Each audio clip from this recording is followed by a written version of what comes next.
The chamber is silent, save for the ticking of a solitary clock on the wall.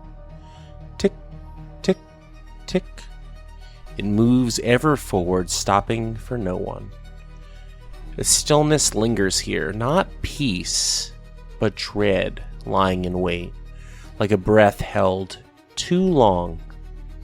The air smells of that sickly metallic smell of spilt blood, dried sweat, and the faint tinge of magic long curdled into something cruel.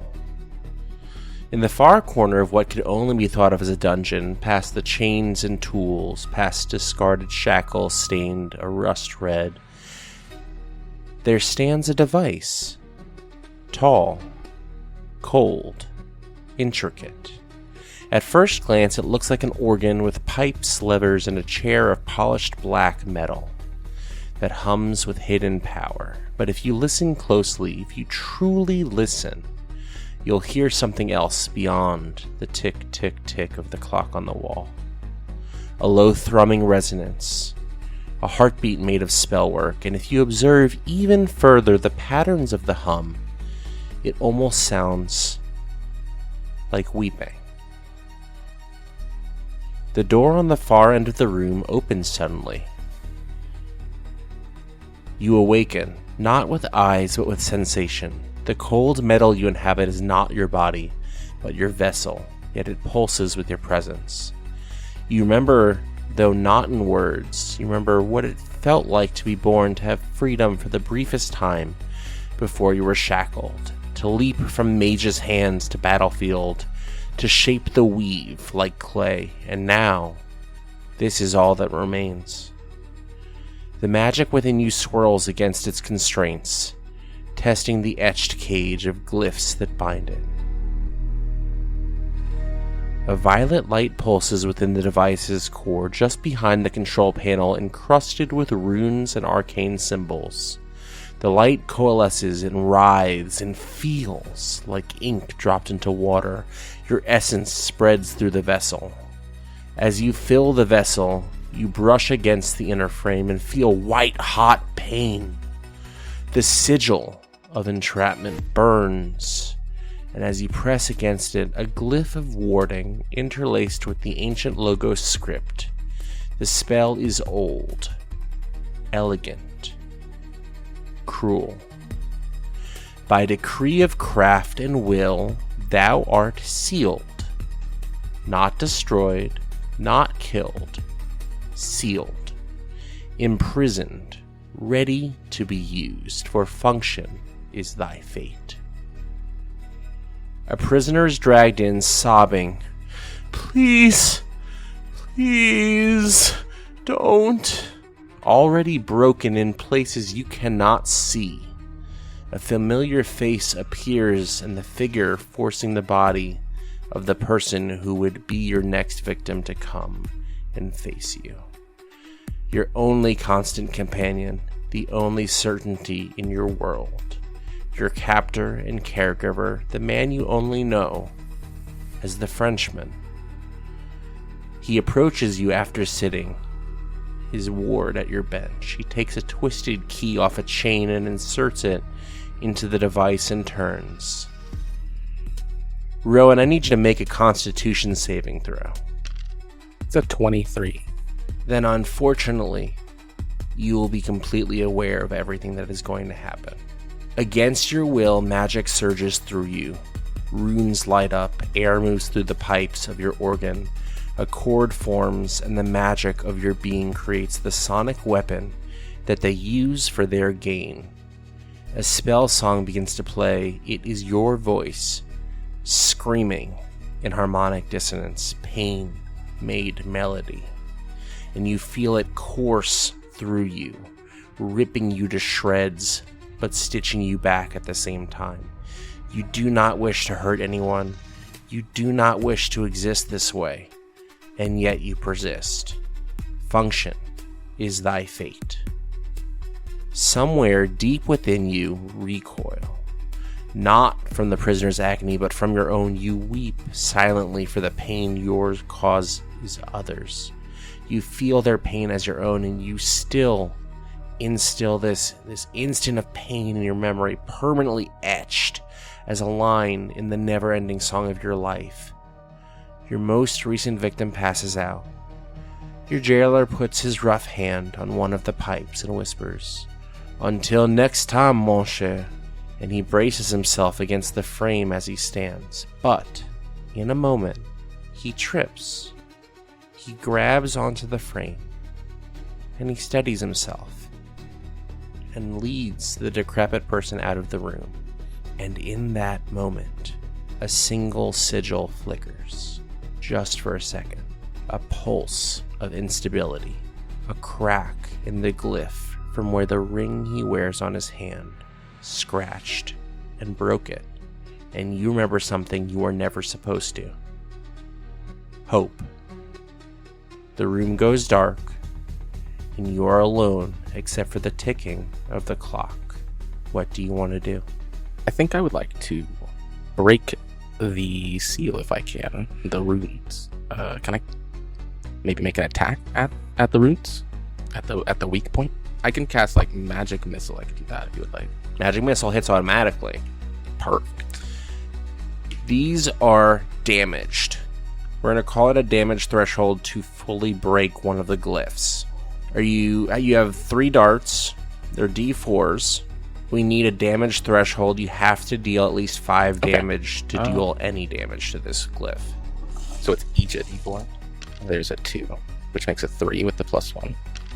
And then a 4 for a 5. And then a 4 for another 5, so 13. One of the glyphs shatters and cracks.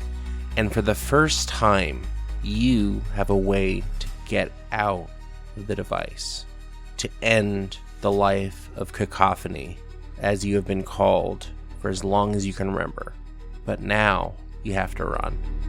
I'll make my way out of the organ. Describe what you look like in your form outside of the vessel. I'm just a little floating ball. I'm just a little floating ball of magic, just floating around, nice and slow. Is there anything in the room that looks like maybe a suitable body for me? There is not much in the room. It is sparse except for the vessel of cacophony, the clock on the wall ticking. There are some manacles on a wall. There are a few lamps, but there's not much you're going to be able to use to escape with. You're pretty much going to have to do it in the form of your daimonia body. In ball form. Daimonia, ball form. Your vulnerable position until you can find something. Okay. Do you want to go out the door? Yeah, if there's a crack under the door, I would like to just go under it rather than trying to open it in some way. Yeah, there's definitely a crack under the door. You come into a hallway with stone walls heading each direction, and for the first time, something becomes evident to you. These are solid concrete stone walls, and a solid concrete stone ceiling and floor.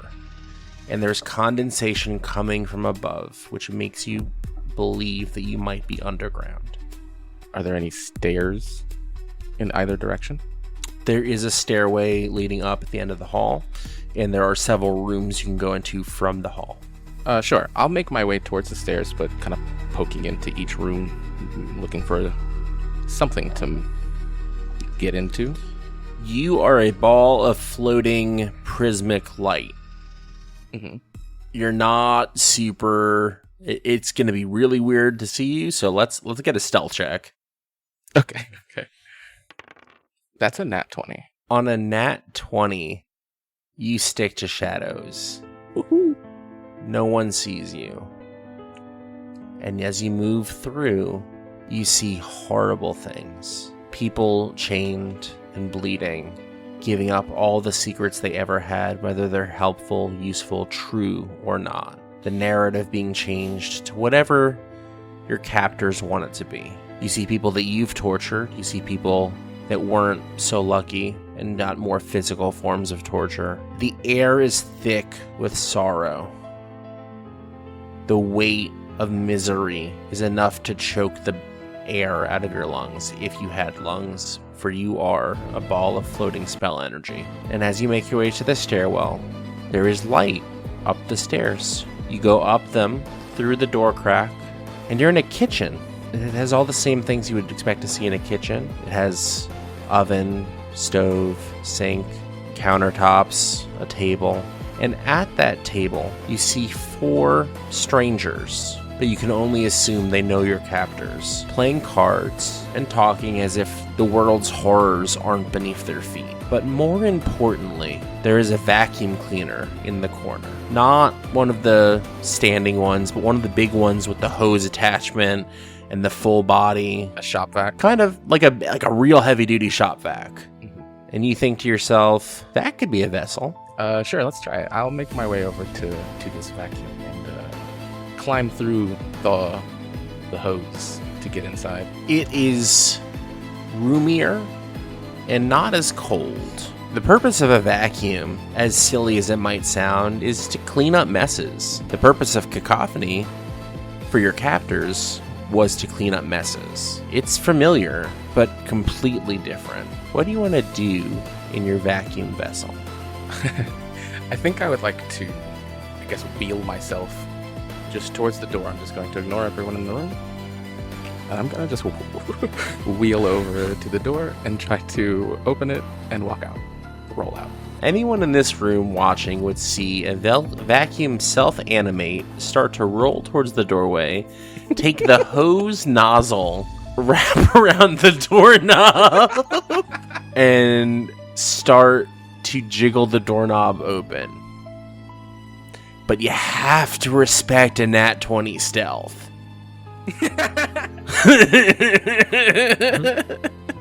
Let's go. The doorway opens, and it is night. It's crisp, moist air. This is familiar to me. The darkness is familiar, but this is not a sight that's familiar at all. It is so strange.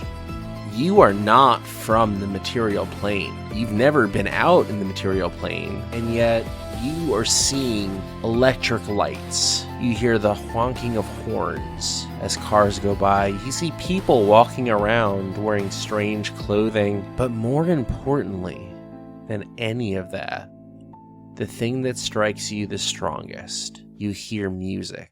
You hear wonderful and strange music as the air fills with jazz. You hear a trumpet player and a bass player just grooving on the corner of the street, and people seem to be happy. No one is crying tears of agony and pain. It's beautiful and easy and warm.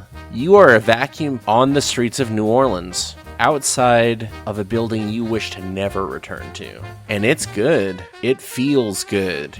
And then you are jolted back to reality as you hear shouting coming from below the staircase. Where is he? Where'd he go? What's happening? And you hear commotion as people start running up the stairs. You are a vacuum cleaner on the streets of New Orleans outside a house of horrors. And they are coming for you right now. What's the plan? I would like to make my little wheels all the way through this crowd and get as close to this band as I can. Try and find a little spot to hide around there. They're not going to suspect a vacuum. They're not going to think that I'm in a vacuum cleaner.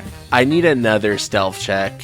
You had the first one. You did so well, but you are now a vacuum cleaner on the streets of New Orleans, dodging traffic, dodging crowds, going up to buskers on the street. How's an 8? You are a vacuum cleaner in a crowd of people, of tourists, of locals, and you stand out like a sore thumb. Someone almost trips over you, looks down, you hear, "Now why is there a vacuum in the street?" And then your hose animates itself, and the spout of the hose with the suction cup almost looks at this person as if they could see him. And all hell breaks loose as everyone starts screaming at the animated vacuum. No. Are we staying in the vacuum's body? And all the while, the music is still playing. No, I would like to exit the vacuum at this point, I think. You are, once again, a ball of light in a city of wonder. Make a perception check. Sure. 18. From up ahead, you see light coming out of a building. and you hear more of this music. But it's bigger, it's amplified, and it sounds like a party is happening in there. Sounds like somewhere I want to be. You see a sign, Cold Springs Cold Brews. What do you think when you see that? You said Cold Springs Cold Brew? Cold Springs Cold Brews. Is this where the music's coming from? Is where the music's coming from. I think it's a happening place that I want to go to. So I'm going to make my way as a little ball, trying to be not so noticeable this time, into the shop. You float through the streets of New Orleans, above the crowds, and past bioluminescent flowers and mushrooms. Fairies flit by and pixies fly around. For this is not the New Orleans that so many of you might be familiar with. It's early March 2025, just 3 nights before Mardi Gras, but you'd hardly recognize the city of song and revelry, where once French quarter balconies looked down on painted ladies and wrought iron lace, now vibrant mushrooms coil around lampposts, their bioluminescent caps spilling violet light onto cracked cobblestones. The Mississippi's currents glitter with impossible colors of emerald ripples that whisper of realms beyond our own. You see, 30 years ago, the barriers between our world and the Feywilds shattered here alongside other great port cities. At first it was settled, a child vanished in Jackson Square, orchids bloomed overnight in the swamp, and houses of incredible construction sprung up like wildflowers along forgotten tracts. Now, New Orleans is classified as its own nation, governed by both mortal rulers and capricious fey envoys. Arcane street lamps cast shifting shadows that sometimes move on their own. Jazz clubs hum with instruments that play themselves when no one's watching. Ley lines pulse beneath Bourbon Street, and bargains whispered in back alley courtyards can change a soul's fate. So raise your glass and drink deep. Laissez le bon temps rouler, but keep your wits about you. The barriers are open, and New Orleans has never been more alive or more dangerous.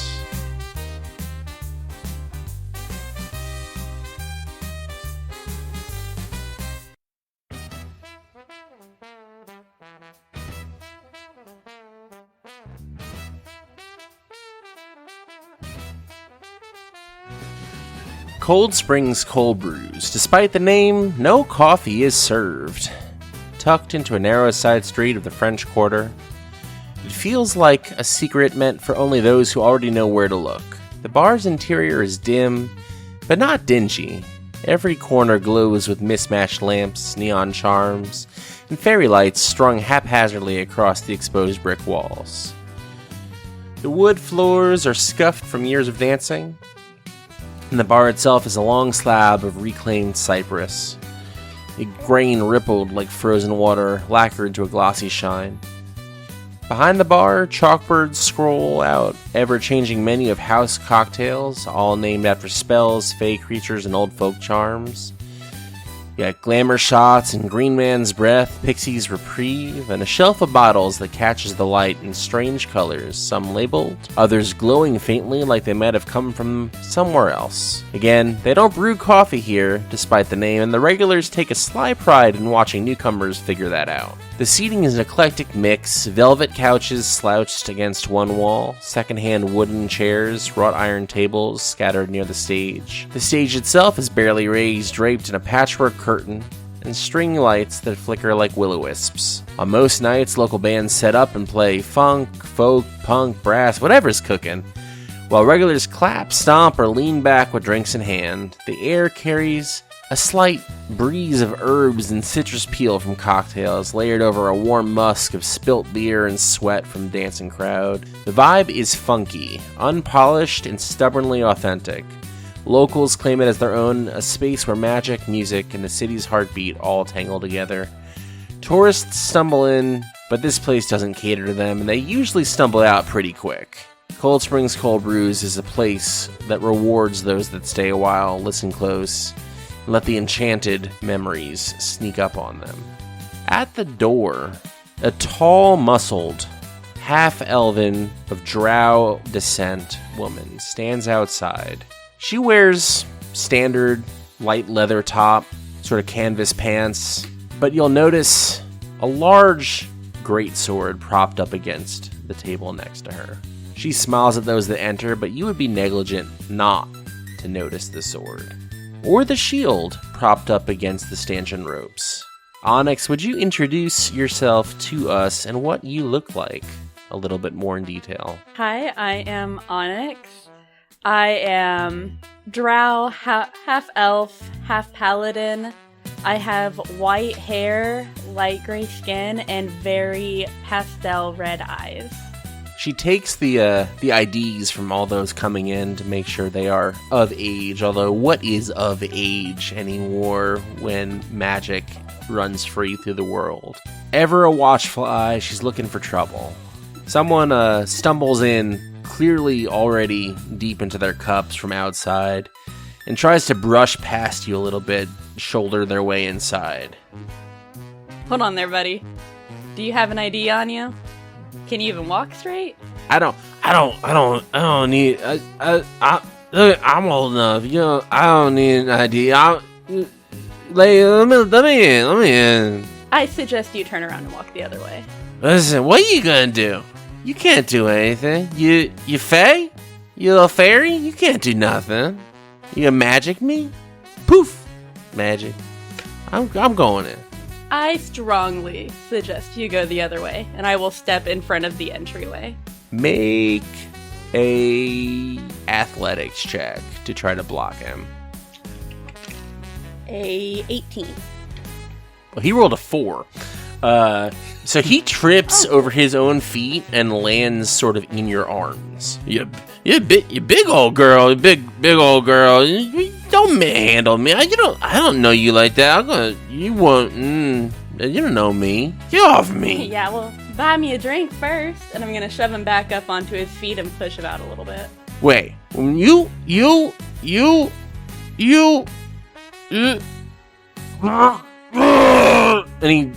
he's gonna throw up on you. All right, buddy, you need to go. This is gross.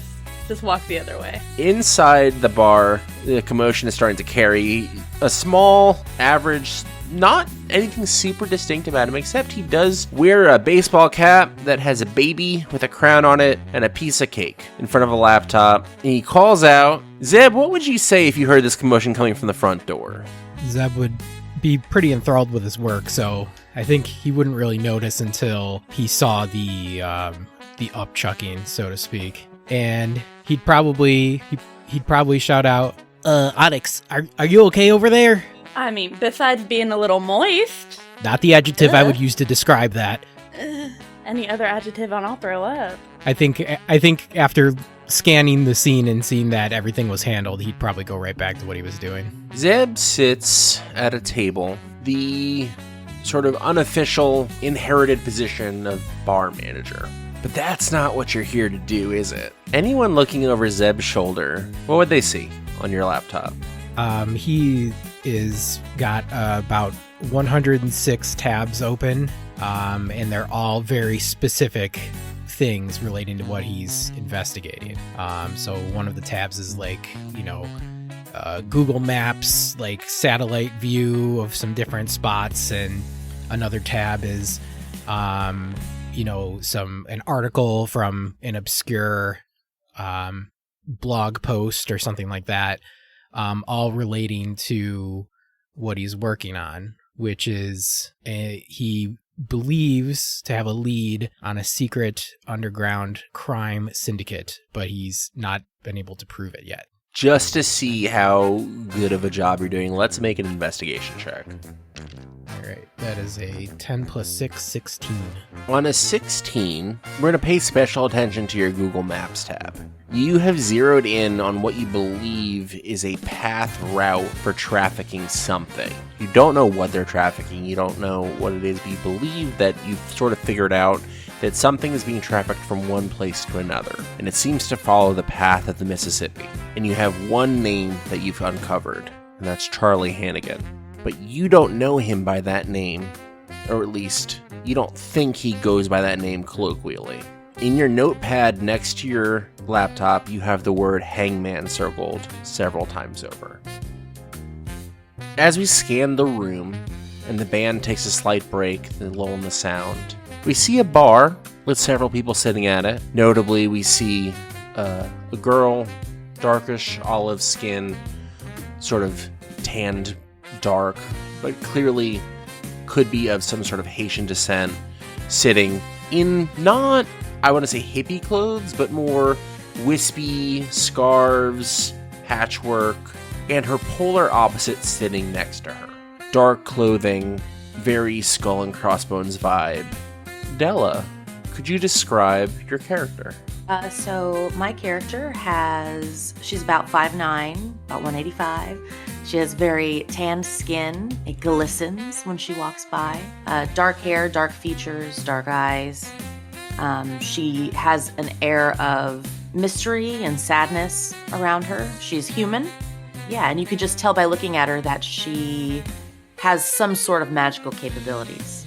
Della, you're sitting there and you're listening to the other girl speak, the other girl who happens to be your sister, Lena.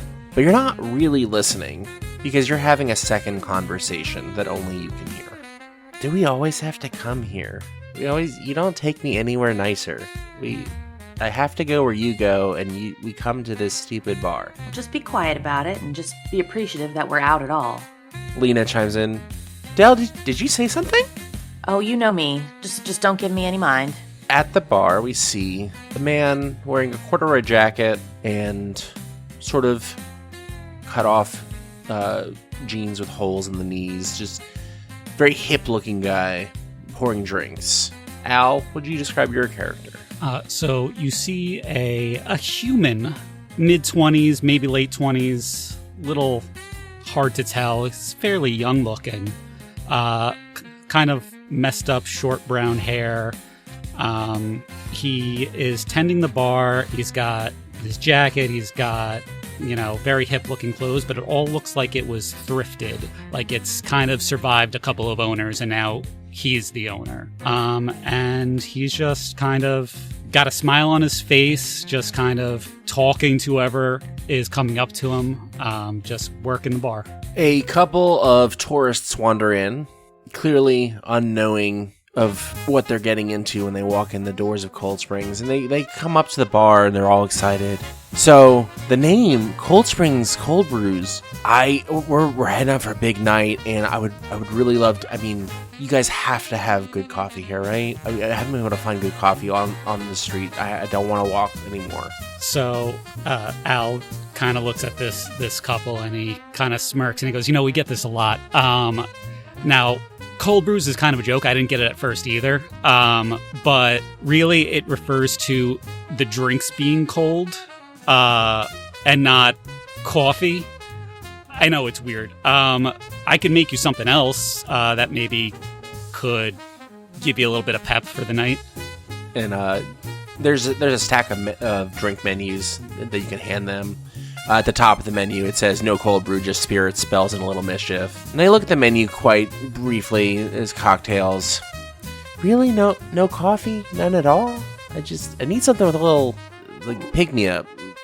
So I'm going to point them to a section on the menu, and it's in the kind of like the spells type of section. And I'm going to point out some of the ones that maybe contain, here's something with Red Bull, here's something with all different types of energy type of mixes. And then there's a couple that have ingredients that don't sound too familiar. And I'll say any of these will wake you up. So they look through the menu and they end up settling on something that has coffee in the name, at least. It's called the Hex and Hush. It's mezcal, coffee liqueur, no, not cold brew.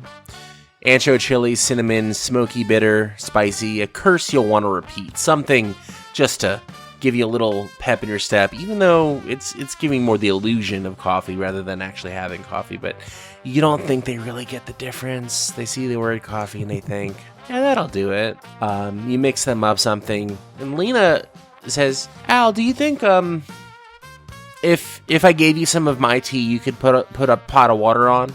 Oh, yeah, Lena, I have anything for you. You know that. Sis, do you want something to drink? Do you want, I'm getting tea. I don't know if you want something stronger or you want some tea. I think, that special tea that I like. I'll take one of those, please. Well, I have this loose leaf tea that it's my own personal blend, and it enhances your key points through your body, and it really correlates all the pulses of energy and lets it all flow freely, and so that all your energy that's coming in from the world goes back out to the world and into the world and out to the world, and it helps you breathe really, really, really well. Al is super interested in what she's saying. Della is rolling her eyes so hard she can't stand it. Lena, I don't know where you come up with like these teas, where you get them from, but they're just outstanding. So yeah, I'm gonna put a pot on for you. And Della, you just want like a Long Island, is that right? Yeah, that's fine. The musicians are on break. It's a brass band. The whole reason that Della and Lena are here tonight is that earlier in the night, Lena opened as just a general singer-songwriter with guitar, and she got some applause. It's not really the vibe, but it kind of helps to know the bartender kind of thing. But it's a brass band playing, and they're on break. Cacophony, you wander as a floating orb amongst the lights of the bar, and you're a little sad because the music has stopped. Make a perception check. 12. It's not hard to see, but you're pretty sure the music was coming from the pile of instruments in the corner. And you don't know for sure, but you think you could make a vessel out of something over there. I make my way there with a slowness, because I don't move very fast. But I make my way right to that. Squeeze my way inside. I need perception checks from Zeb, Della, and Al. And we'll call it with disadvantage, because this is a pretty busy bar. That's an 18 for me. With disadvantage? With disadvantage. How about our humans? It's a 15 for me. A 50 with this? Oh, God. 17. With disadvantage? Oh, my God. How Yeah. did We all know that something's going on. It is busy, but it's really hard to miss a floating prismatic orb of light.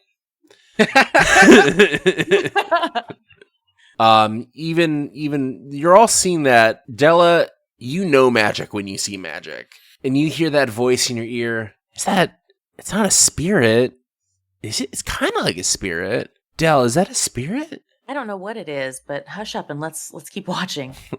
Al, make a history check. Oof. That's a 5. Oh, you don't know what it is. It's an orb of light. Floating. Another one of this New Orleans craziness. Gotta make this Long Island iced tea. Hold on. Is anyone acting on anything, or are they just watching this orb of light float towards these instruments? You see Zeb is still doing his work, but like his eyes are here, and then his eyes lift up above the laptop. And then they go back down, and he just opens another tab and Google searches orbs of light. I love how that's the response that Zeb takes is, there must be an answer in Google, orbs of light.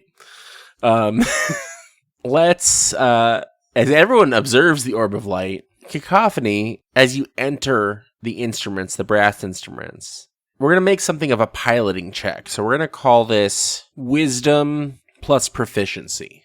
Okay.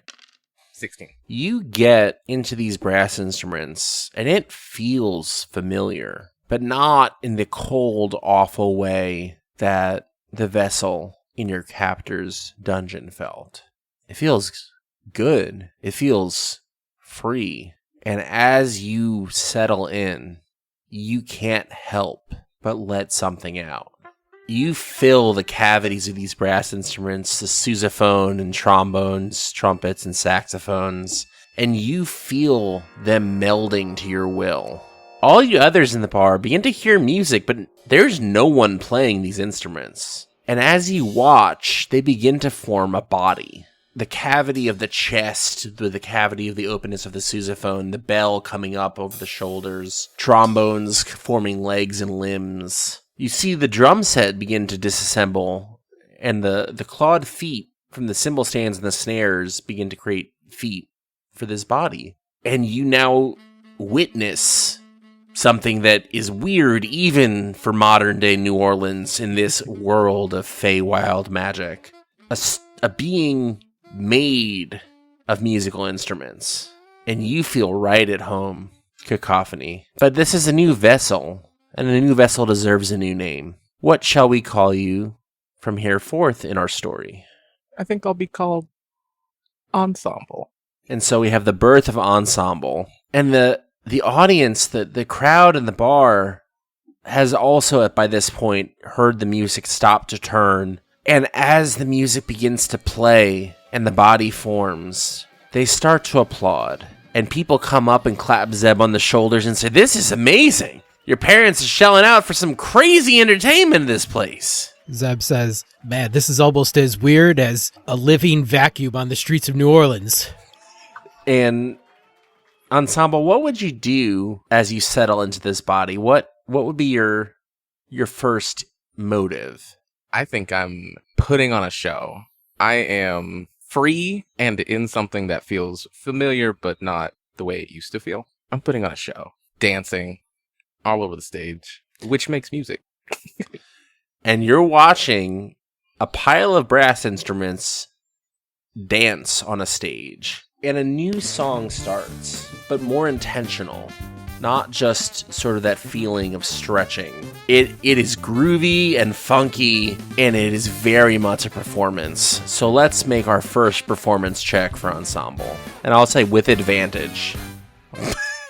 Oh, and it's a nat 20? So that's how this game's gonna go, apparently, is that everyone just rolls awesome all the time. So with that, that's a 24. And as Ensemble sings and dances, words that come out picked up from the crowds, and the music flows through, the audience is into it. They cheer and they start to dance, and you watch as magic drifts off Ensemble's body and starts infecting everyone in the crowd. I need everyone in the bar, including Onyx, to make a wisdom saving throw. It's a 17. That's a nat 1. 16. I got a 1. Twins! We have 2 nat 1s. Oh no. Della and Al, you can't help it. You are enthralled with the performance, and you feel magically compelled to start dancing. So I do it. I get out from behind the bar and I go and dance. Al, what are you doing? Zeb, I'm just feeling it, you know? Don't you feel it? I mean, I feel it, but I'm not getting out of the dance floor. We got a job to do, man. After the song, just, give me 5. Ugh, fine. So Zeb goes behind the bar and takes over. I'll probably grab Lena by the hand and pull her onto the floor with me. Al and Lena are in the center of the floor dancing. Della, you are dancing too, but anyone who would care to observe, it almost looks like your arms are around thin air as you dance off in a corner with someone that isn't there. And as the song goes, Onyx, you've come inside as well, and you're watching, but it doesn't make any sense. And then you hear outside screams. A mother yelling at her child. A child refusing to listen. "When we get home, I'm gonna let your father have it. You have no idea how much you never listen. You never fucking listen to anything I say. I wish I never had kids. You awful, awful child." As the music starts to finish, Onyx, your focus is not there. Your focus is on this mother in the street. I need a wisdom saving throw with disadvantage. A 10. Something inside you, cold and calculated, creeps to the top. We can make her stop. We can make her forget about ever being mean to her child. Just takes one move, one action. You can let me out. You can let me come out. No, I am standing in the middle of the room and I'm just shaking my head. No, it's not gonna happen. We're not doing this. Not today.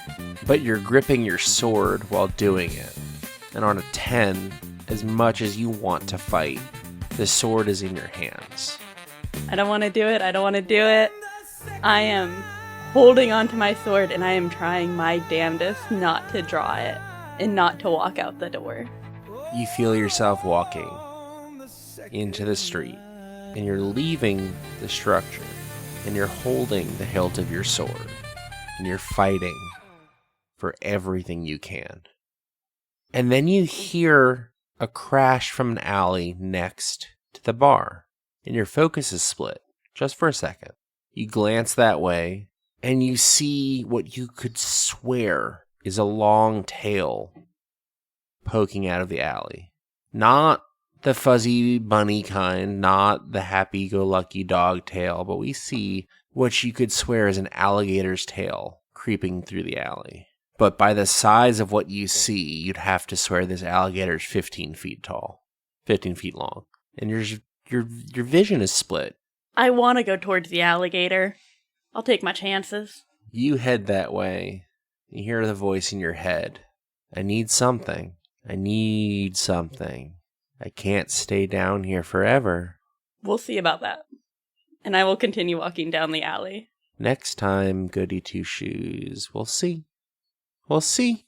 Make a perception check as you head into the shadows of the alley next door. An 8.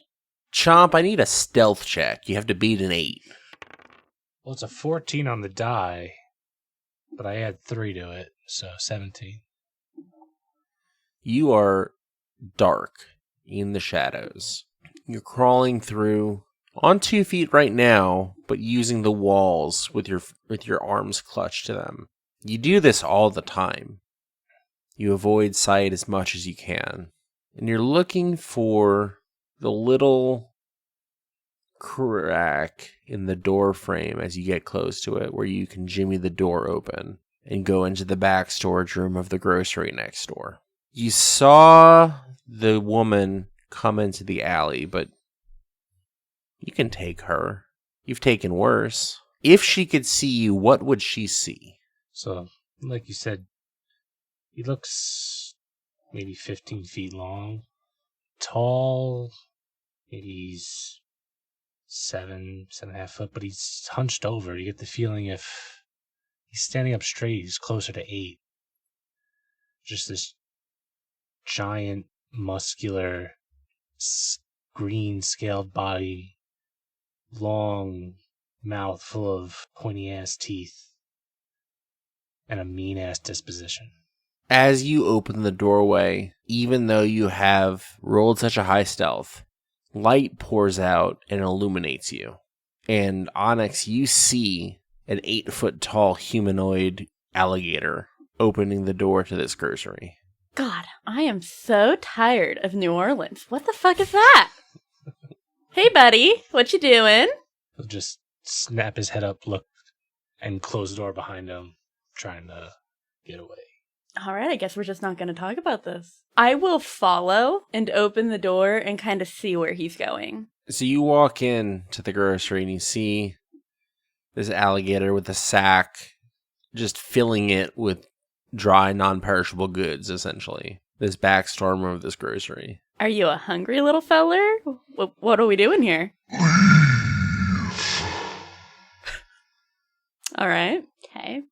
I'm just going to close the door and walk the other way. Chomp, you're in the grocery and you just were seen by someone. Is there anything that you would do? I am grabbing all the bacon I can, stuffing it in my sack, and trying to head at it before this person can call reinforcements, because people are bad news. They're either going to try to hurt me or I'm going to have to hurt them.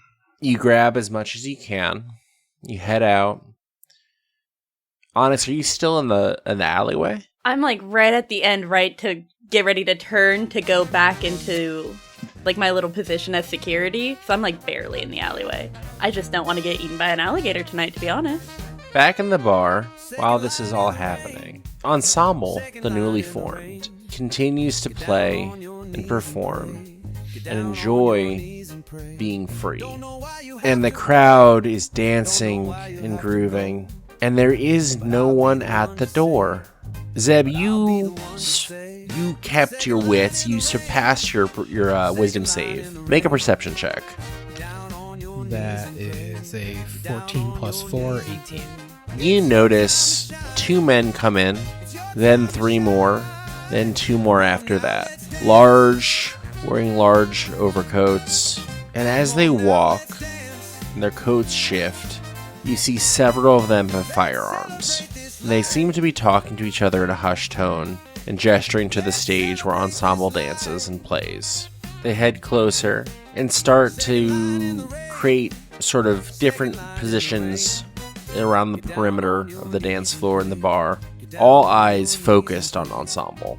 Zebulon noticed this, and he reaches underneath the bar, and he takes out the 2 pistols that are underneath the bar, and he just kind of tucks them behind his back.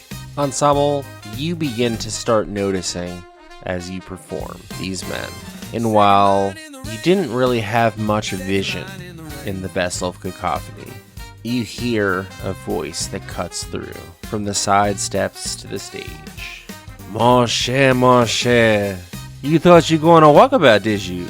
Who you think you fooling in that pile of brass? Come on home. We got work to do. I don't work for you anymore. Oh, but see, you work for me forever. I'm never gonna let you go. What about all these people here then? You want to see them get hurt? How about we make an example? We get you come back to work for us, you see. You think you go, you come with us. Hey, Perry, you grab that there girl. Al, you see a man come and force you out of the way and grabs Lena. Can I do anything about that in the moment? You can try. If they're coming towards her and start grabbing her, I'm going to try and, remove them from her. Like, I wouldn't grab her and, kind of tug of war her. I would just, get in between them if I could. Let's call it opposed athletics. It's a 13. It's a 17. Well, that's not nice. Can I silvery barbs that? Yeah. That's a 2. Who do you give advantage to? Ow. Al, what do you want to do in this moment? You take Lena away, feeling some sort of magic compulsion come from the stage. So I hear this magical toot in the back of my head, and I feel a little more sure of myself. And so I remove her from the grasp of this person, and I'm going to cast Calm Emotions as I'm taking her away from this person's grasp, and I cast it in a 20-foot radius around myself. So everyone has to make a charisma saving throw. And it's low, it's 12. You have to beat a 12. But I'm going to try to get everyone to calm down for a moment to see what the fuck, why they're trying to, take Lena and stop them from doing it. So as I do, and I go, hold on, buddy. Everyone's just trying to enjoy themselves. Would Zeb be in that radius? Yes. I would say that Zeb would be in that radius, yes. Okay. Well, that's a 19 on the die. Or it's not.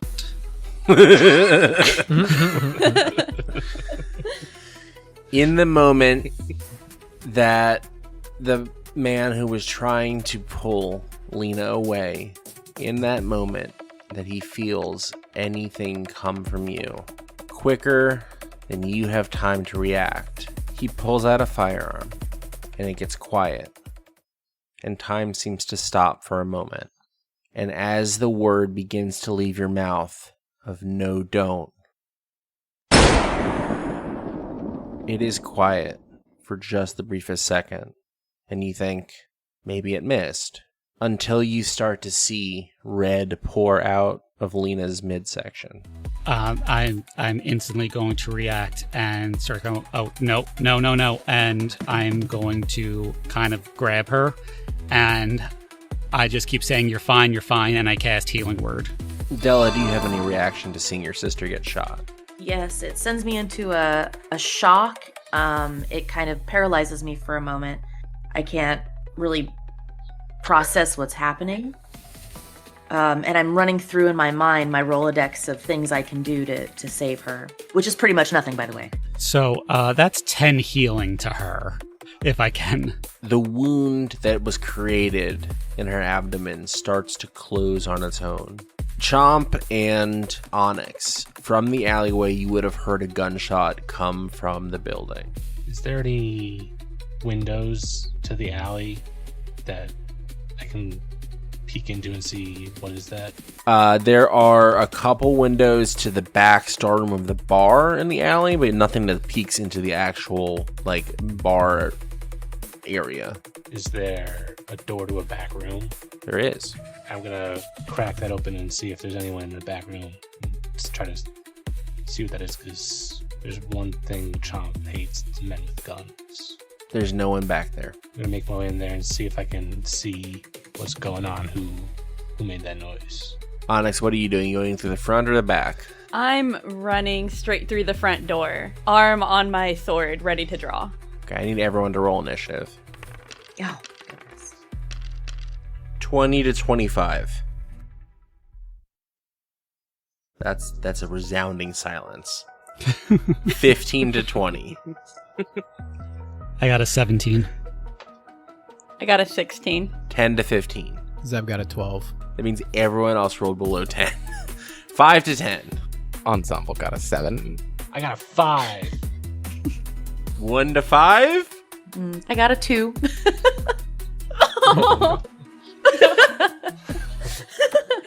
I mean, the dice want to tell It makes us, sense. The dice want to tell the story they want to tell.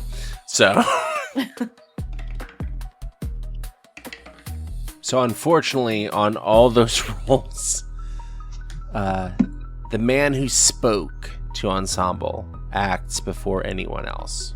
Ensemble, he takes out something that you have come very familiar with. It's a whistle, but you know that it's more than that.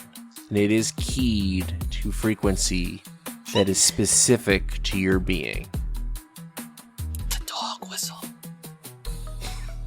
Ensemble, I need to make a constitution saving throw. It was almost good, and then it was an 8. He blows this whistle, and you feel the tether you have on your vessel begin to weaken. You need to come on home. You need to come on home right now. Monche, you don't belong here at all. You belong in your cozy little cave with your pipes and your black seat and all our friends that come to visit. He blows the whistle, and you feel yourself drop to your knees, and you take 6 points of psychic damage. Ow. That is going to go to Al. First things first, how does Lena look? Is she breathing? She's breathing, but she's still hurt. Alright, so the wound was closing after I healed her, but she's still hurt. Yes. She's not going to die right now. Okay. First thing I am going to do is I am going to turn to the guy that shot her, and I am going to cast Spiritual Weapon right next to him. And I go, the night is a sacred place, and you are sullying it. And next to him, a large mace appears, and the head of it looks like this ornate type of knot with a moonstone in the center of it. And that's a bonus action. I believe I can attack with it since... You can. Yeah, so I'm going to attack him with it. So that is a 17 to hit him. That hits, and this mace swings through the air. Where does it hit? It's going to smack him upside the face. And that's going to do 5 force damage. It smacks into him, and it knocks his head to the side. And he slowly turns back to look at you. I didn't like the way that felt. Was that all my bonus action? That's all your bonus action. You still have an action. Cool. So with that, I am going to cast Sacred Flame on him, and that is a cantrip. Need to make a dex save, beating a 12. 18 on the die. Well, then nothing happens. And I just look at him and I go, you need to get out of here before I do something that I'm not going to like. Make an intimidation check with disadvantage. It's a 14. Oh, wait. Wouldn't I have advantage? Oh, because if of you the use it Silver now, you Bard's do. Advantage? You can use it now. So should I just roll again? Yeah. It's not any better. Unless you want me to take the flat roll, which would have been a 17 from the first set. I guess it would be the 17, wouldn't it? You're the boss, man, boss. Let's get it straight. I'm the daddy. We'll take the 17 because that was two rolls, so we'll just take that as the higher roll. He looks at you dead in the eyes. He's not scared. And while he has no real way to do it, you know that you have impressed something onto him. And if he could mark you as his target, like for solo combat, that's what would have just happened. That wasn't the intention, but okay. That goes to Onyx. So I'm going to enter through the door. I have my greatsword drawn, and I'm going to look around and try to catch my bearings, because I missed a good part of this. You see Al engaged with someone who you just smacked with a floating mace.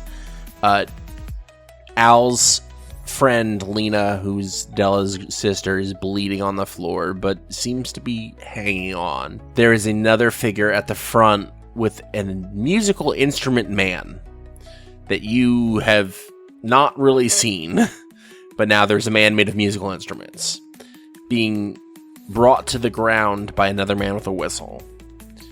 And there are men with guns surrounding the perimeter. Oh, good. Okay.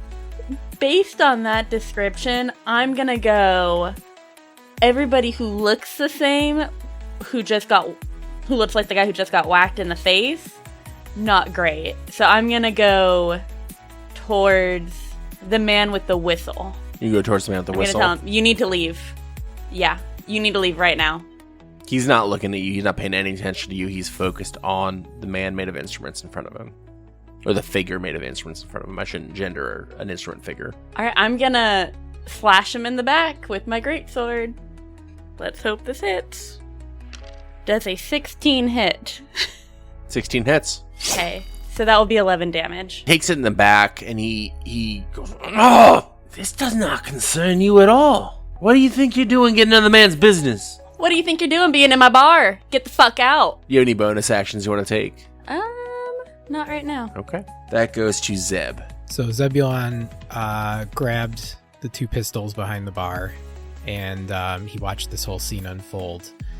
And the first thing that he's very confused by everything that he's seen, by the whistle affecting the brass person, and then I think he's also surprised at seeing Al summon a mace out of nowhere, and he's just highly confused about that as well. But he knows that that brass person was good for business, and as much as he doesn't love working at his family bar, he knows that this guy with the whistle is bad for business. So he's going to take one of his pistols and aim center of mass at the man with the whistle. Okay. Roll to hit. As a 4 + 5, a 9. That misses. But you do have two pistols, and you can use your bonus action to fire the other one. I think he's a little scared right now. He's got the yips, as they say, so he's going to actually use, for a bonus action, he's going to use cunning action and hide behind the bar. Okay. Make a stealth check, just to see. You did just fire a gun, so hiding. Let's see how good you roll stealth. That's fair. I got a +6, so that's a 25. You disappear behind the bar, and it's almost like you were not the focus at all. So that gunshot could have come from anywhere. Who knows? Hell yeah. That's going to go to the other gunman in the building.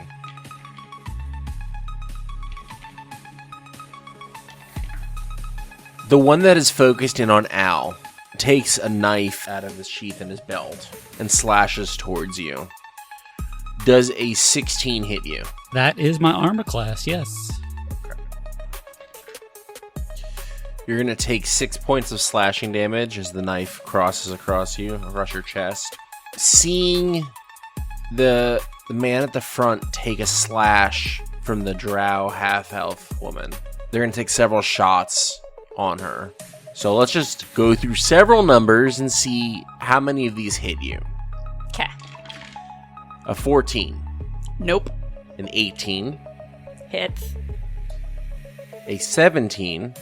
Nope. And I'm assuming a 20 hits. Yep. That's 2 hits. That's going to be 24 damage as shotgun blasts fire into you. And I'm going to need another wisdom save with disadvantage this time.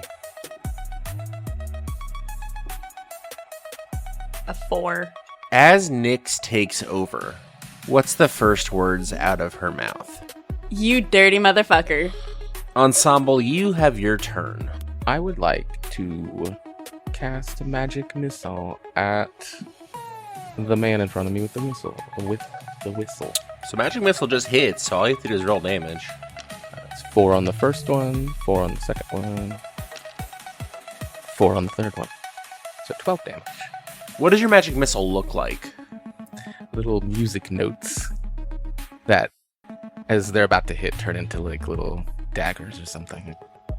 So these music notes shoot out, and if anyone's familiar with music, I'm imagining sort of eighth notes with kind of the tail end coming off of them in that pointed kind of way, as little daggers with barbs dig into him, tearing at his flesh. You think you can just get teeth, Monsieur? You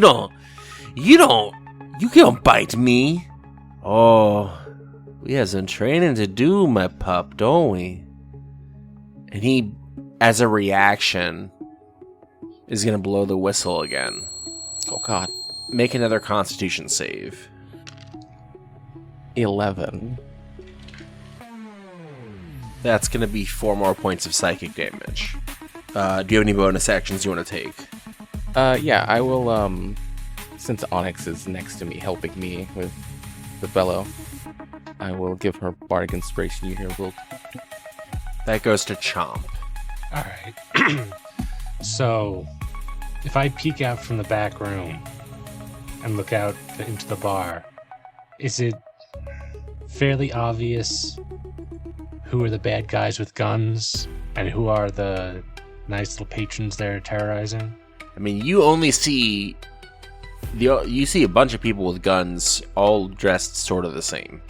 All right, which one of those people would be closest to me? The back area is behind the stage, so you are closest to the man with the whistle. And he's close to the lady who was nice enough to leave when I told her to, right? Yes. All right, well, then I'm going to go ahead and rage. And I'm going to see if I can take a bite out of this guy's ass. Literally? Apparently. Sir, that is a natural 20. That hits. Got both cheeks.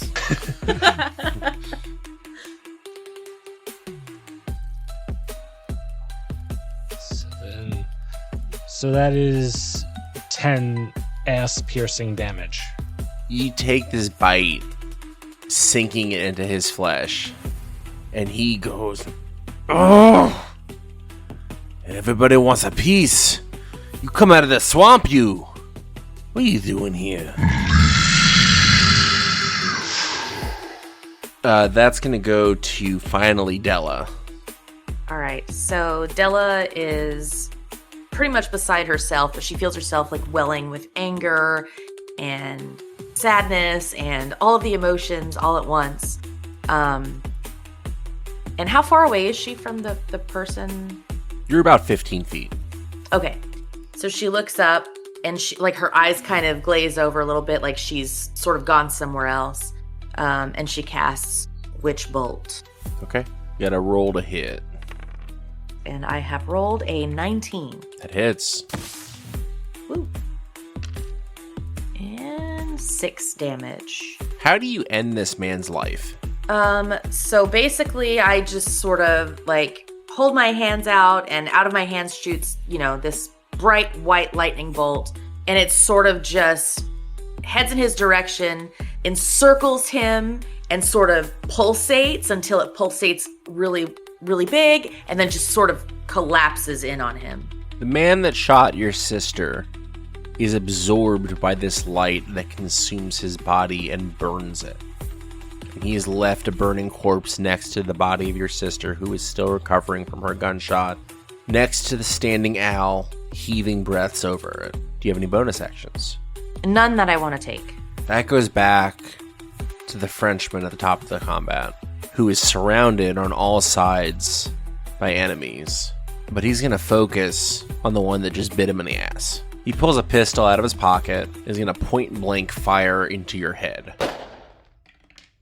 Does a 21 hit? Nah, misses. Weird. Be 8 damage point blank. Reduced to 4 because I'm raging. True. He's going to bonus action fire again. He's just trying to get you to let his butt go, essentially. Mm-hmm. A 19. Hits. 15 damage reduced to 8. That goes to Al.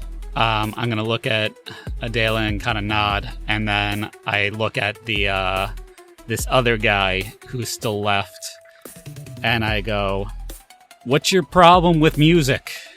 And I'm going to cast Guiding Bolt at him and say, "You better get going too," before, and I motion to the dead body on the floor. So that is a 16 to hit. Hits. 11 radiant damage. He takes the damage, looks at you, Onyx, Chomp, Della, and finally Ensemble. You're never gonna be free. I will come find you. I will always come find you. You are mine. And you do what I say. He's gonna take a stone out of his pocket, crush it in his hand, and you watch as he turns to mist. But the others are not leaving. They are still there, and they are still armed with their guns. So as he mists away, my spirit weapon comes trying to hit him, and as it misses away, it redirects and hits the closest guy with a gun. Okay, roll to hit. That's a 22 to hit 22 hits. for 8 force damage on whomsoever it was going toward. The next closest man, he gets hit, and it pushes him back. He's still standing. That is going to go to Onyx now, or should I say Nyx? Okay. I will pull out my greatsword, and I will hit the person closest to me. 25 to hit? Yeah, that hits. I would think so. That's going to be 12 damage. And then I would like to use my bonus action for my Devastator cantrip. I think this is what this is. It's not a cantrip, but it's totally fine. Yeah, it's not a cantrip, but I know what you're talking about. Yeah, you know what I'm talking about. Yeah, so anybody within 30 feet of me who is on my team can now do an action for a weapon attack or cast damage dealing cantrip. Let me double check to make sure. Double check it. Because this is a special. If I'm reading it correctly. This is a special thing, so I'm gonna just double check because this is brand new. You can choose 2 willing creatures. Yeah, 2 willing creatures, okay. So you can see within 30 feet. Each of those creatures can use a reaction to make a weapon attack. Okay, so I'll do the 2 closest to me. So Chomp and Ensemble can do an additional attack. Is there anyone within melee with me right now? No, but you can use up to half your movement. If I lose half my movement, can I get into melee with somebody? Yes. Alright, cool, I'll do that then. So, this man disappeared from between my jaws. So I'll straighten up and say, Tastes like ass. and then run up to the next individual dressed similarly with a gun and take my greatsword out from my back and not greatsword, I'm sorry, great axe, and take a swing.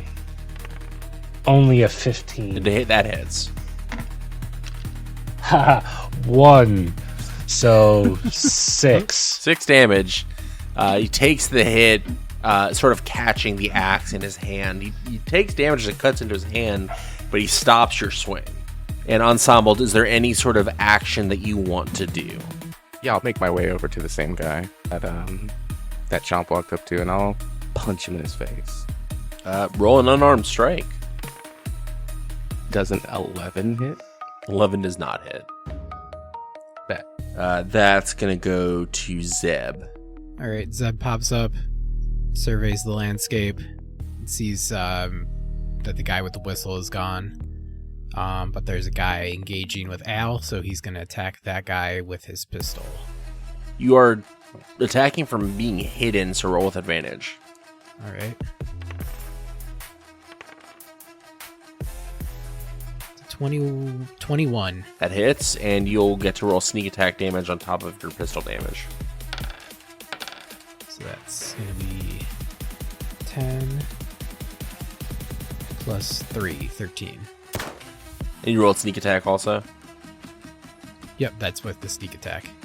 13 points of damage, hit into the guy that Al hit, dropping him to the ground as the pistol shoots a bullet into him. Do you then hide again, or are you staying out in the open? I'm going to stay out in the open and use and shoot the other pistol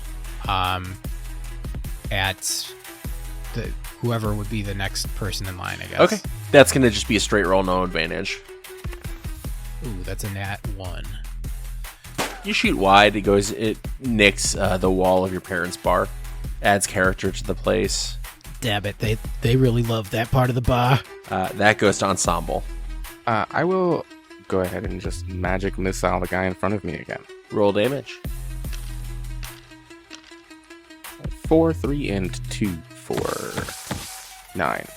What does it look like as your music notes destroy this man? You see them pierce in one ear and out the other. The music notes just flow through his ears, right through his skull. That's going to go to the remaining figures that are left. Zeb, one of them shoots at you. It does a 19 hit. It does. For 10 damage. One of them fires at Chomp for a 15. that is my armor class. For 8 damage, have it to 4. And the last one rolls a nat 1 trying to hit Onyx. Or Nyx. That does not hit. Goes to Chomp. All right, which one just shot me? One of the ones across the room. So you'd have to clear the... Can I make it to him? If you use all your movement. Yeah, sure. So I'm just gonna, like, menacingly walk up to him. You should have left when you had the chance. And as I walk up, swing my great axe, but like behind my head and over, slashing at him for a... Oh, no. But I get advantage for reasons, right? You get advantage for reasons? For reasons. I yeah, don't know what those reasons I'm would flanking be. with someone. I don't know what those reasons would be. I had No to be one's with flanking somebody this at guy. This point. guy had no one engaged with Yeah, him. no. It's cool. I got a 9. A 9. That's gonna be a miss. All right. Well, I'm gonna use my bonus action then to try to smack him with my tail, which is better. It's a 15. 15 hits. Well, then he takes. Ooh, that's good. 11 damage. That goes to Della. Woohoo. So I'm still over by my sister. Can I tell if she is deceased or not? She's not, but she's hanging on, but she's not doing good. Okay. So would I be able to reach down and sort of, like hold her as you do when people are dying, right? As you do. As you do. We've all been there. As you do. And cast Spare the Dying. Yes. So that's what I do. I hold her, I pull her a little closer to me, I look her in the eyes, and I say to her, I know we've had our difficulties and our differences, but I do love you, damn it. You're family. And I cast Spare the Dying. You reach deep within you to the spirits and pull forth magic that settles her soul into staying within her body. She does not pass on. Do you have any bonus actions? None that I want to take. Okay. That goes to Al.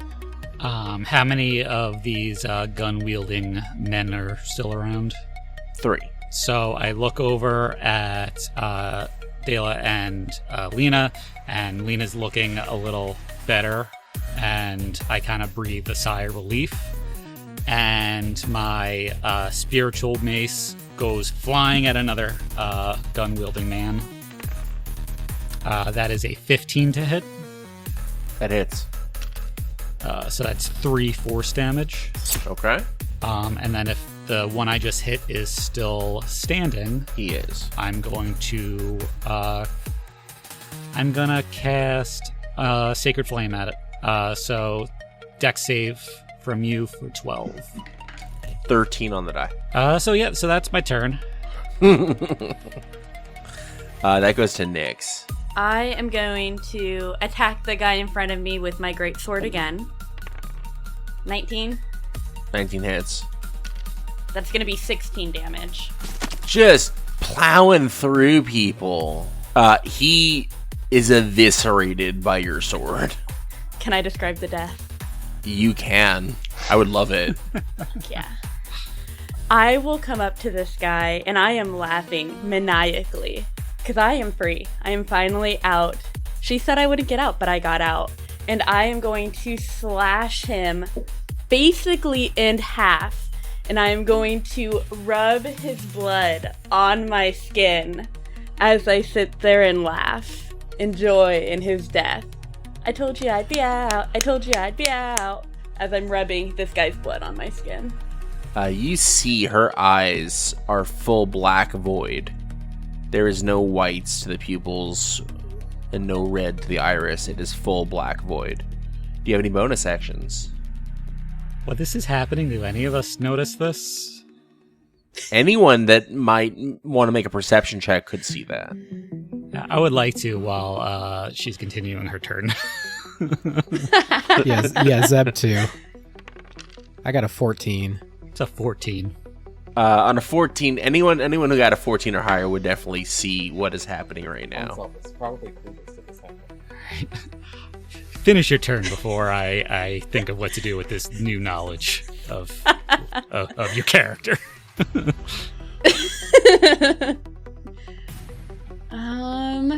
I think I will leave it there for right now.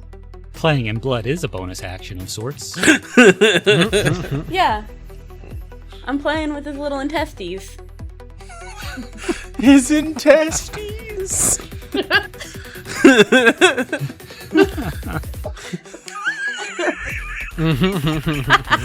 Oh no, the intestines. The word intestines has just been added to my vocabulary. Thank you. Now they're out testes. Out testes. You got your in-testes and your out-testes. I mean, you gotta have both. Jesus. Well, he might as well be. Zeb is freaking out right now. Zeb has saw what Al did. That freaked him out. He's seen what Onyx did. That's freaking him out even more. He's never been shot before, so he's freaking out about that. And he's certainly never killed anyone, so we're going to see what happens on this turn. He's gonna... A lot of firsts. It's a big day. Yeah, a lot of firsts. It's great. It's a big day. I told you the depths at which we can fall. He's going to Maybe this episode should just be titled Zeb's Big Day. Exactly. Zeb's rotten, no good. Whatever that book is. So he's just gonna follow Al, whoever Al is fighting, because he knows Al and that's what he's focused on. So he's gonna shoot his pistol at that guy, and that's a 24 to hit. That hits. And that's gonna be 5. And I get to add sneak attack to that because there's somebody within 5 feet. Is that correct? Yeah, that's Chomps. Chomps engaged with him. Okay. So that's going to be a 5 plus 7. That's 12. Well, Zeb had never killed anyone before today. Zeb sure didn't kill 2 people before today. But today is the day for firsts. Yep, that's great. So he just shoots that guy. He just shoots that guy in the throat, and it's spurting blood. And Zeb's like, "Holy fucking shit! This is fucking wild." And he's with his bonus action. He's going to take the hide action again, and he's going to hide behind the bar and take some deep breaths. There are 2 men left in the room. You have just killed 2 of their buddies. I'm going to need some sort of stealth check to prove that they don't know exactly where you are. Okay. I'm good at that. Not that good. I mean, I got an 11. You think you're hiding behind a bar. I mean, as far as you know, you're a ghost right now. Hell yeah. That goes to the remaining 2 men. One is going to cross. He won't come in path with anyone, so there's no opportunity attacks. He's going to use his action or his movement to get behind the bar to try to engage with Zeb. I'm imagining Zeb hiding behind the bar, eyes clenched, closed. You can't see me if I can't see you style. Take a shot with Zeb with the shotgun. That's a 15 on the die, plus 4 is a 19. Yeah, that hits. 7 points of piercing damage. Cool. Zeb's still up. I don't know how many hit points Zeb has. I'm at 7. We're at 7. The other one is going to take a shot. This time at Nyx. It's a 19 on the die. Plus 4 is a 23. That hits. For 10 points of piercing damage. Got it. Going to go to Ensemble. I feel like a broken record, but baby, we're just gonna hit that magic missile button again. We'll do this on the not the one that just hit Nyx. Oh no. But that's better. 5, 4, 9, 11. Still standing. That's it for me. That goes to Chomp. Alright, well, Chomp was very intent on the man who had shot him, and then that man's crumpled behind him, so he looks to where the shot came from, and he sees another guy with a shotgun, so it must have been that guy. So you just killed the guy I was trying to kill, so now I have to kill you. So I'm gonna jump on him and take a swing. That is a 17 plus 5 is numbers. 22. 17 plus 5 is numbers. Those numbers are 22 and they hit. Okay, so that is gonna be better than last time. 11, 14. That axe sinks into his back.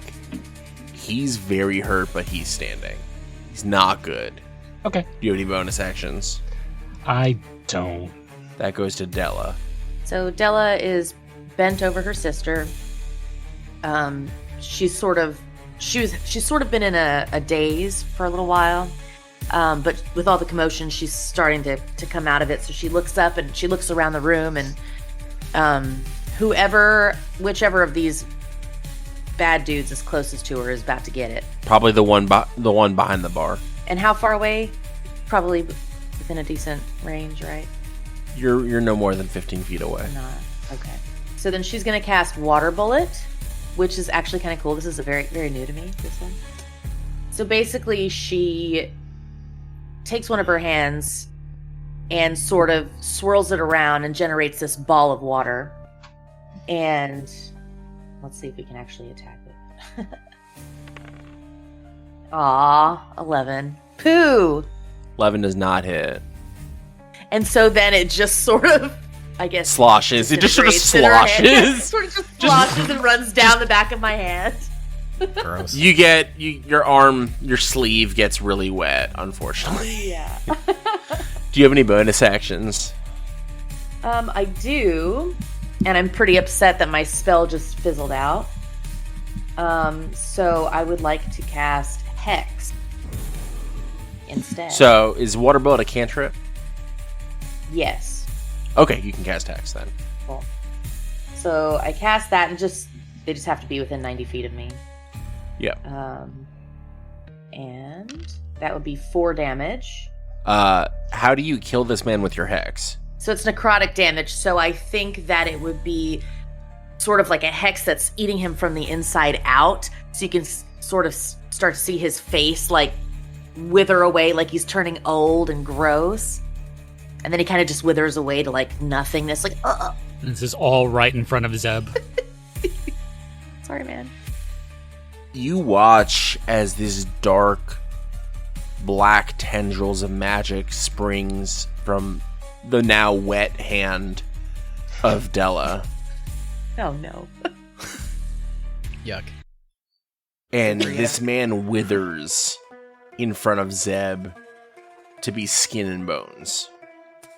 What the actual fuck? Stop killing the people I'm trying to kill. I love this voice thing. That's back to the top of Al. All right, so the one by Zeb is dead. There's one left. There's one left. I'm going to look at him before doing anything, and I go, you really want to keep doing this? You don't want to leave? Are you giving him the chance to leave? I'm giving him the chance to leave. He looks around at everyone. Make an intimidation check with advantage. That is a dirty 20. He turns and rushes out the backstage area. You do notice that there was a bag that falls off him as he leaves. He went out the back the way I came in. Yes. Oh yeah, I'm going after him.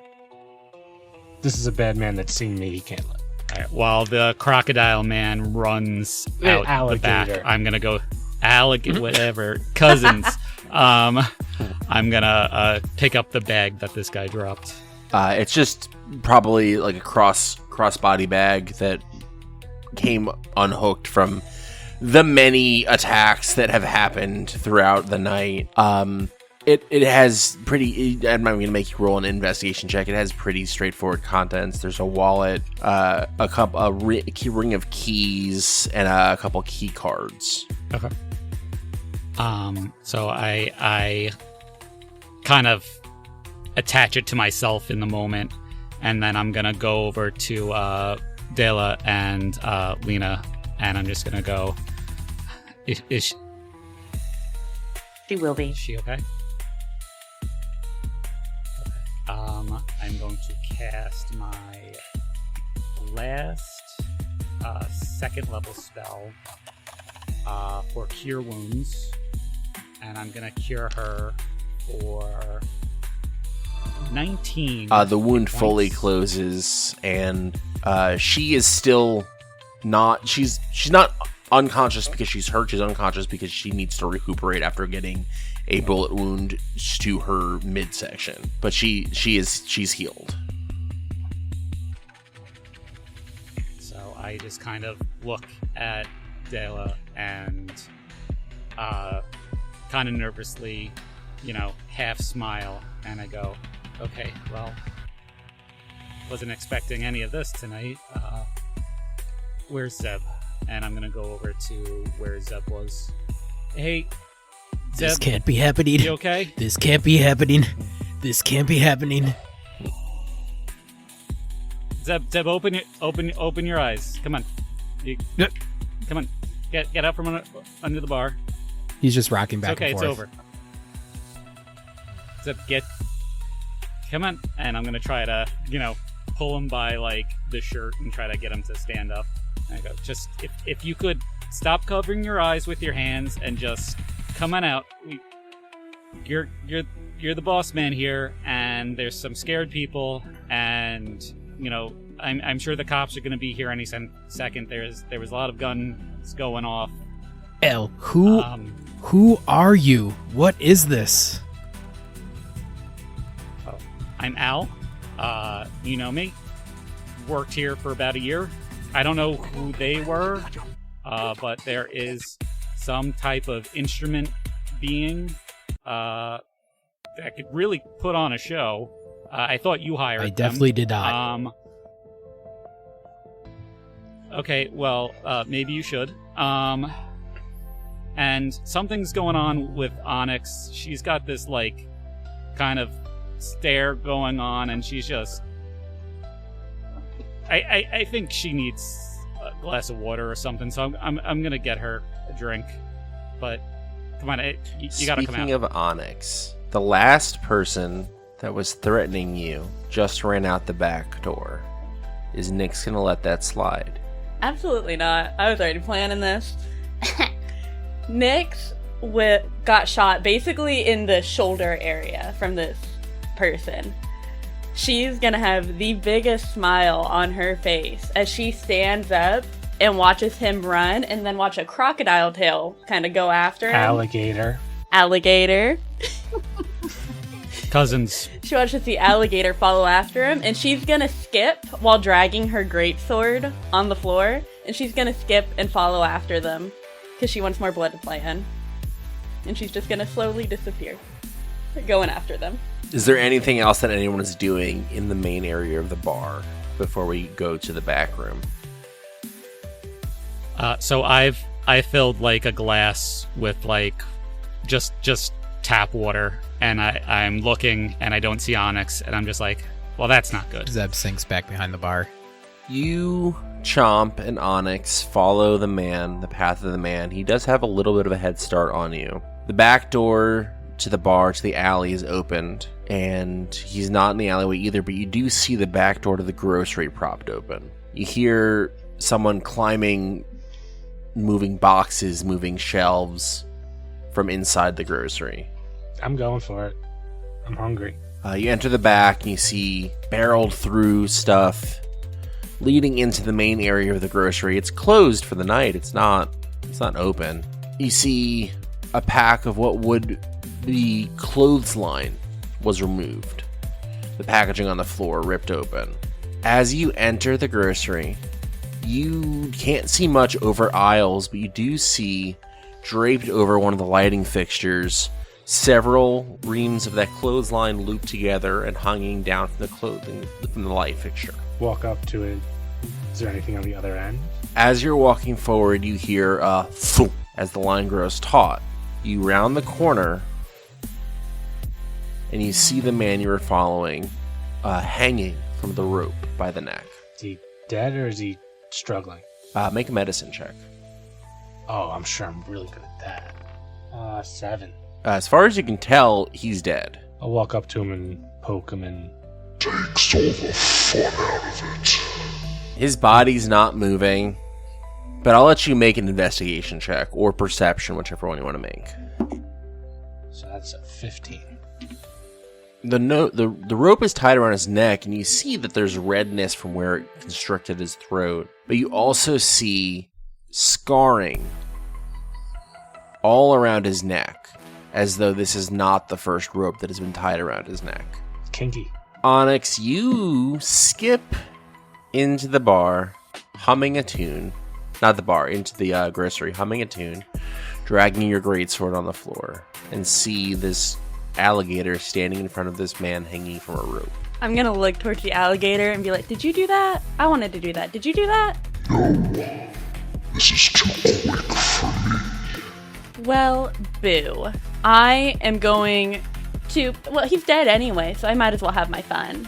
I'm gonna start stabbing him with my greatsword a few times just to watch him bleed. Just gonna keep stabbing. Probably his midsection area. Why are you playing with my dinner? You wanna share? We could split it.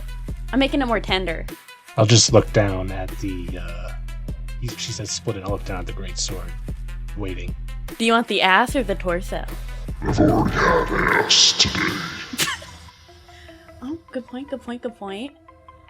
And I'll just slowly, like, push my sword in and, like, kind of saw him in half.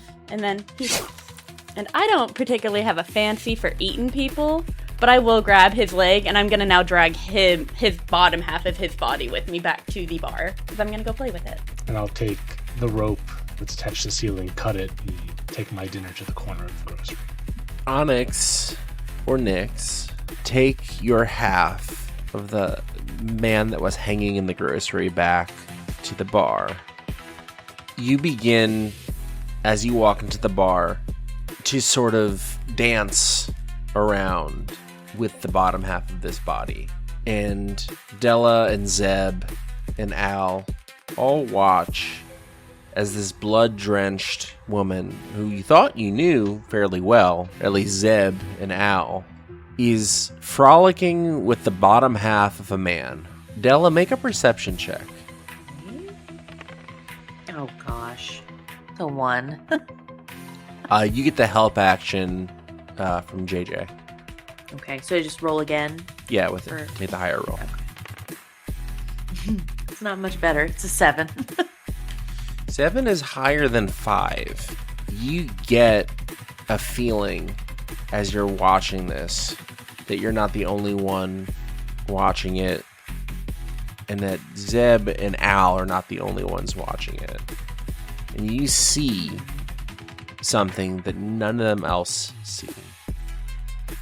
And as you lock eyes on a spirit resembling the man that fled, he locks eyes with you and says, "Oh shit, you weren't supposed to see that! You weren't supposed to see that!" And that's where we're going to end for today. Thank you for listening. We've been Saving Throw Society, and our cast includes... My name is Katrina Kenny. My pronouns are she and her, and I am playing Onyx and Nyx. My name is Joe Gailey, he, him. And I play Zebulon Cold Springs. Hey everyone, it's Alexis. I play Della Darkel. My pronouns are she, her. My name is Anthony Corletto. My pronouns are he, him, and I am playing Al. I'm Rowan Moss. They, them. I play ensemble. Hi, my name's Eric Trulick. He, him.